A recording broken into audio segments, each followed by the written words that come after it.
Assalamualaikum warahmatullahi wabarakatuh. Salam dan bahagia bagi Bapak Ibu Guru Penggerak. Perkenalkan saya Yulian Fitriani, calon guru penggerak Angkatan 9 Kabupaten Sumedang. Pada video kali ini saya akan memaparkan kesimpulan dan refleksi pemikiran Ki Hajar Dewantara pada modul 1.1 koneksi antar materi. Menurut Ki Hajar Dewantara, pengajaran adalah proses pendidikan dalam memberi ilmu untuk kecakapan hidup anak secara lahir dan batin.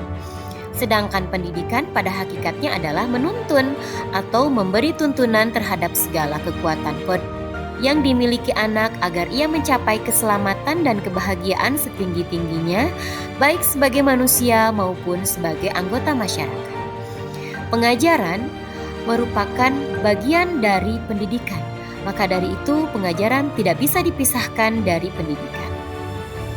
Pendidikan menciptakan ruang bagi murid untuk bertumbuh secara utuh agar mampu memuliakan dirinya dan orang lain serta menjadi manusia yang mandiri.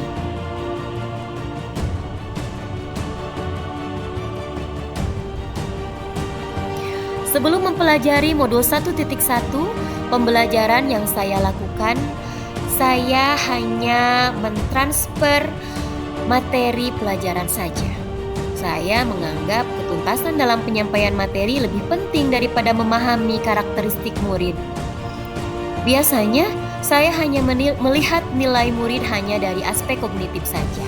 Misalnya saat mereka mengerjakan soal berupa tugas atau ulangan harian, jika nilai murid sudah mencapai KKM, dinyatakan bahwa pembelajaran sudah berhasil. Selain itu, saya pun beranggapan bahwa murid hanya sebagai objek pembelajaran, sehingga pembelajaran terpusat pada guru atau menggunakan metode teacher center. Sebelumnya, saya tidak peduli bahwa murid sudah benar-benar paham atau belum dari apa yang saya ajarkan. Apakah murid fokus atau tidak dari apa yang saya ajarkan. Mengingat materi yang harus diajarkan setiap semesternya begitu padat, saya hanya ingin siswa hafal terhadap materi yang saya ajarkan. Saya sering merasa gagal dan mengeluh jika banyak siswa yang tidak tuntas setelah saya berikan evaluasi.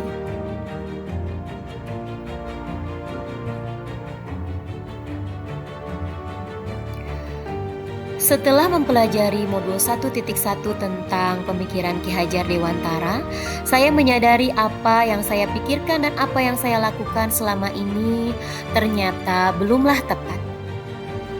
Seharusnya saya melakukan pembelajaran secara menyeluruh, tidak hanya dari aspek kognitif saja. Harus pun dari aspek afektif, psikomotor, spiritual, sosial, dan budaya. Setelah mempelajari modul 1.1, saya menyadari bahwa seorang guru harus ikhlas dan penuh kesabaran dengan segala ketulusan hati mendidik dan mengajari murid-murid kita. Dan seorang guru pun harus mempelajari karakteristik setiap muridnya, serta harus memberikan kesempatan kepada murid untuk dapat tumbuh sesuai dengan kodratnya.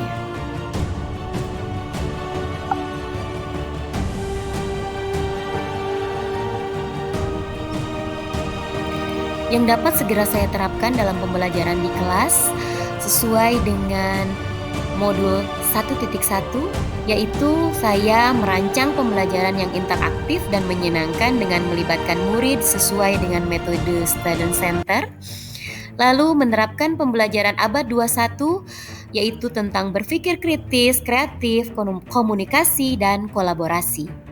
Di sini kita tekankan bahwa murid itu sebagai subjek pembelajar. Kita berikan kebebasan berekspresi kepada mereka, kemudian kita berikan kebebasan untuk mengemukakan pendapat, lalu berkreasi sesuai dengan bakat dan minatnya. Kita sebagai guru yaitu hanya sebagai fasilitator saja kepada mereka. Seperti halnya yang harus kita ingat, yaitu adalah pembelajaran itu sekarang tidak lagi menuntut, tetapi menuntun. memberikan arahan yang baik kepada murid dan berusaha menjadi teladan yang baik bagi murid dalam perkataan maupun perbuatan. Selanjutnya, kita pun harus memahami karakter murid kita dengan cara menjalin komunikasi dengan baik dengan mereka. Akhir kata, semoga video ini menginspirasi bagi Bapak Ibu pejuang pendidikan. Salam dan bahagia untuk Bapak dan Ibu guru penggerak.